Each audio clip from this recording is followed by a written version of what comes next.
Okay, so now you see that I'm upstairs in a different room, and you can see the presentation is a little bit different. You can see it even looks more professional.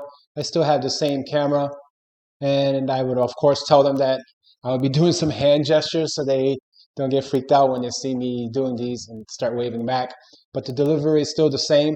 Now the only difference is downstairs the audio, the room is different. So for this, I actually am using one of these lavalier um, wireless microphones.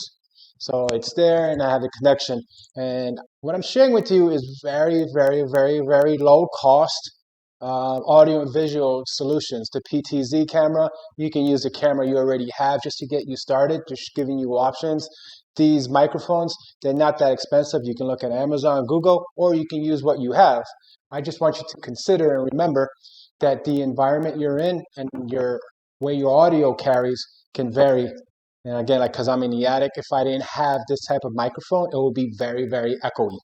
And last but not least, it's always the most important thing to remember is this, is how you deliver and what you're delivering. Because they're going to be working out, they're not going to be paying attention to what's behind you. Even though these guitars, my cat may jump around, they care more that they're getting what they're paying for, which is value, and your awesome service. So that's it. Let's go on to the next segment.